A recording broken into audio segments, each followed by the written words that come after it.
What do you make of this potential deal, this 60-day memo of understanding? The Strait would reopen. U.S. would lift its blockade on Iranian ports.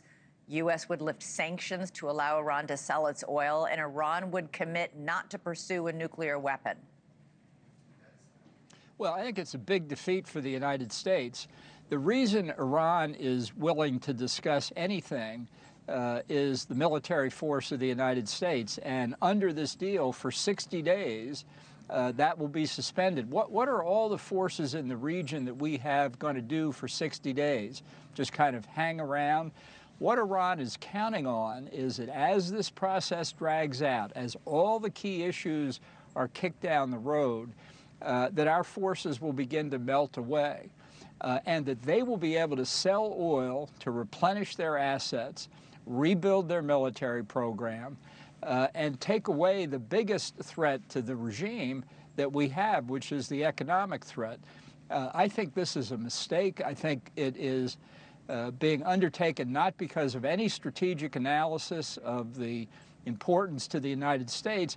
It's because of the administration's fear of high gasoline prices at the pump in the United States. That is what is driving this. Well, you're against the U.S. even negotiating with Iran to get a peace deal. Why shouldn't we negotiate? Why do you think war is the only option?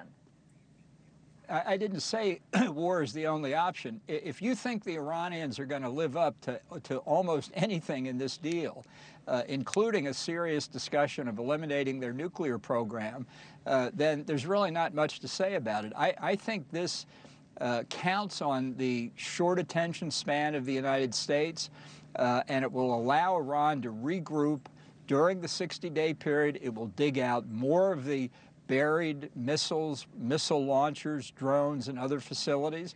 It will give them 60 more days to rebuild their drone and missile production facilities, 60 more days to work on their nuclear weapons program, 60 more days to rebuild the terrorist network, 60 more days to repress their own people. I think it's a significant setback. Iran is demanding, as you know, that $12 billion in frozen funds be returned as part of any peace deal in exchange for allowing tankers through the Strait of Hormuz. That's flat-out extortion. Pay us, and we'll reopen the Strait. Yeah, well, you're in favor of agreeing to it, it seems, since you think the only alternative to agreeing to it is war. I'm not in favor of anything. I'm asking you what you think the president should do.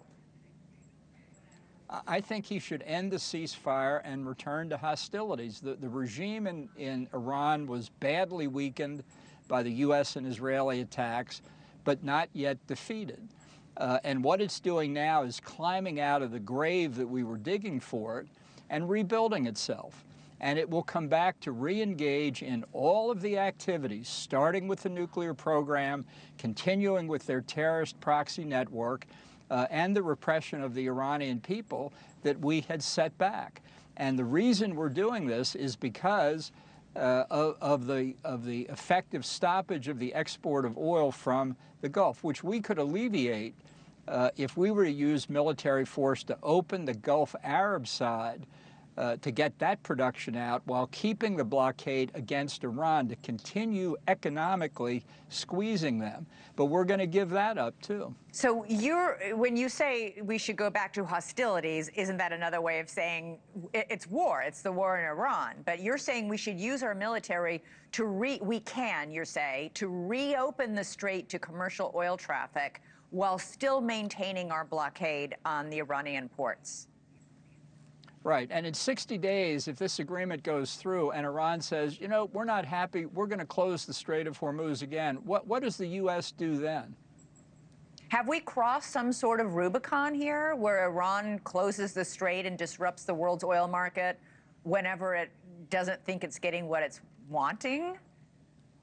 I think that's where we're headed. That's why the only way to restore deterrence against Iran or any other regime in the region is to say, if somebody tries to close the Strait of Hormuz, to violate the fundamental principle of freedom of the seas, we will open it again. And if that were made clear, then I don't think there'd be nearly as much danger that Iran or anybody else would try and close the strait in the future. I think they believe we've got a short attention span. We're obsessed by the November elections. And as time draws closer to the elections, after 60 days, is Trump more likely to use force then than it is now? I think the chances of any return to force to achieve what may or may not have been Trump's objectives in starting the use of force to begin with diminish the closer we get to the elections. He says he doesn't care about the midterms. That's all he cares about. This is about price at the pump of gasoline. And he thinks if he can get the Strait of Hormuz open, global price of petroleum will fall, price at the pump here will fall, inflation will fall, and election chances will look better in November. That's exactly what it's about. Well, Ambassador John Bolton, I will say there are increasingly a number of vocal Republicans who are echoing a lot of what you're saying, that we may be missing, who knows, an important opportunity here. We shall see. Ambassador, thank you. Really appreciate you coming on tonight.